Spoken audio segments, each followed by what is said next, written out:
कानपुर नगर की गोविंद नगर विधानसभा क्षेत्र में विकास की गंगा बहाने वाले विधायक सुरेंद्र मैथानी कभी भी आराम से नहीं बैठते हैं। वह हमेशा अपनी जनता के साथ उनका दुख दर्द बांटा करते हैं। अब विधायक मैथानी ने अपनी विधानसभा में जाम की समस्या को खत्म करने और चौमुखी विकास के लिए यूपी विधानसभा के सदन में कई परियोजनाओं के निर्माण हेतु लोक निर्माण विभाग के मंत्री जितिन प्रसाद से आग्रह कर शहर के लिए 500 करोड़ का बजट पास कराया है, जिसमें शहर के कई ओवरब्रिज तैयार होंगे और रेलवे क्रॉसिंग में लगने वाला जाम खत्म हो सकेगा। इसको लेकर विधायक ने मरियमपुर चौराहे के पास स्थित हवेली रेस्टोरेंट में प्रेस कॉन्फ्रेंस कर अवगत कराते हुए बताया कि इसकी मंजूरी मिल चुकी है। 23 तारीख को पीडब्ल्यूडी मंत्री जितिन प्रसाद इन सभी योजनाओं का शिलान्यास करने कानपुर आएंगे। 500 करोड़ की आधा दर्जन परियोजनाएं विधायक सुरेंद्र मैथानी जी लेकर के आए हैं। क्या इनकी नीतियां हैं, किस तरह से ये परियोजनाएं शहर में सर्वाइव करेंगी, कौन मंत्री आ रहा है, इसके लिए आज इन्होंने एक प्रेस कॉन्फ्रेंस रखी थी पत्रकारों के बीच। इन्हीं से जानते हैं कि कैसे ये परियोजनाएं धरातल पर आएंगी और कौन से मंत्री शहर में आ रहे हैं। क्या बताना चाहिए? हाँ, देखिए, मेरा सौभाग्य है कि हमारे देश के यशस्वी प्रधानमंत्री आदरणीय नरेंद्र मोदी जी और उत्तर प्रदेश के माननीय मुख्यमंत्री योगी आदित्यनाथ जी महाराज पूरे उत्तर प्रदेश में पूरब से लेकर के पश्चिम तक विकास की बिल्कुल गंगा बहा रहे हैं, बाढ़ आ रही है। जिस प्रकार से विकास की बाढ़, चाहे हाईवे हो, चाहे नेशनल हाईवे हो, चाहे पुलों की मार हो, चाहे मेडिकल कॉलेज हो और चाहे ओडीओपी योजना हो, चाहे गरीब कल्याण की योजनाएं हो, चाहे स्वास्थ्य क्षेत्र में हो, चाहे शिक्षा के क्षेत्र में हो, इतना अधिक काम। मैं सौभाग्यशाली हूँ कि पिछली बार जब मैं विधायक था तो मुझे जो सवा दो वर्ष का कालखंड मिला था, अगर कोरोना के कालखंड को हम हटा दें तो मात्र 11 महीने मुझको विधायक के नाते से काम करने का जो अवसर मिला। तो मैं धन्यवाद देता हूं उत्तर प्रदेश के माननीय मुख्यमंत्री योगी जी को और देश के प्रधानमंत्री आदरणीय मोदी जी को। और 72 करोड़ रुपए के काम मेरे मोदी जी और योगी जी की कृपा से मैं अपनी विधानसभा क्षेत्र में कहीं शिलान्यास हो रहा है तो कहीं काम हो चुका है। इस तरह से मैं कराने में सफलता प्राप्त किया।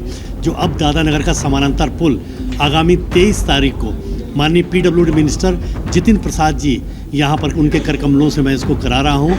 अब ये समानांतर पुल जिसकी लागत 53.77 करोड़ रुपए है, जो 57 करोड़ तक भी पहुंच सकती है, इसके लिए शिलान्यास वो कर रहे हैं। और ऐसे मैं 500 करोड़ रुपए की योजनाएं जिनको मैंने प्रस्तावित किया है, मुझे लगता है दादानगर, ये विजयनगर से लेकर के, और अगर हमको रक्षा मंत्रालय की अनुमति मिल गई जो पीछे गन फैक्ट्री और OFC हैं, तो यहाँ से 4 लेन सड़क और एक पुल पनकी के पुल के जो रेलवे स्टेशन के पुल के ऊपर है, एक पुल और बना करके उसके बगल में, उसकी भी घोषणा लगता है मैं करा ले जाऊंगा।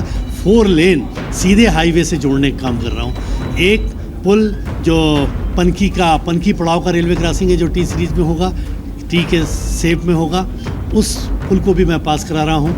एक नदी, ये जो हमारे 3 किलोमीटर लंबी CTI की नहर है, इसको भी मैं पीडब्ल्यूडी के माध्यम से इसको भी डेवलप कराऊंगा। तो ऐसे 500 करोड़ की जो प्रस्तावित है, मुझे विश्वास है कि मैं इसको घोषणा करा ले जाऊंगा, जिसका शिलान्यास पूजन और DPR मिला करके 200 से 225 वर्ष का टाइम लगेगा।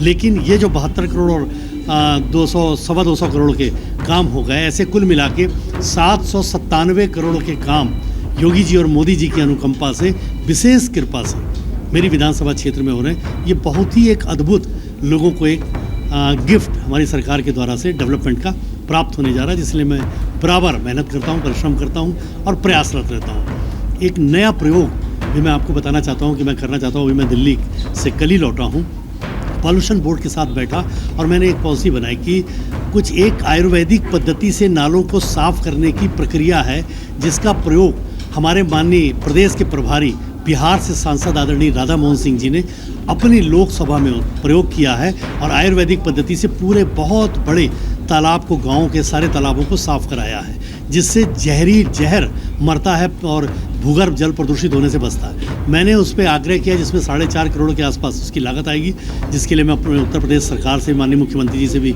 आग्रह करूंगा और नगर आयुक्त कानपुर से भी आग्रह करूंगा कि उस पद्धति को अडॉप्ट करें। और जो रफाका नाला है, जिससे पांडु नदी में गिरता है, जिसको गंदा नाला भी बीच में कहा जाता है, वो आवास विकास मसवानपुर से चलकर पांडु नदी जाता है, जिसकी लंबाई लगभग 9 किलोमीटर के आसपास है। मैं चाहता हूँ नया मार्ग यदि आप देंगे और इस पद्धति से नाले को साफ करेंगे, तो 2 तरह के प्रोजेक्ट मैंने दिए हैं, जिस पर एक तो मैंने दिया है कि आप इस नाले को एडवांस टेक्नोलॉजी के आधार पर पाइपलाइन से ले जाएं। और उस पर सड़क बना दे। जैसे मैंने पंडित श्याम बिहारी मिश्र मार्ग बनाया नहर के ऊपर, नया मार्ग लोगों को दिया, तो लोड डाइवर्ट होगा और तब जाम के इस कलंक से कानपुर को हम मुक्त कर पाएंगे। तो ये कुछ ऐसे काम हैं कि जो इन चीज़ों से हट करके, इसमें मैं मानता हूँ कि इसमें वोट का कोई मतलब नहीं, लेकिन हमारे मोदी जी और योगी जी हर काम केवल वोट के लिए नहीं करते।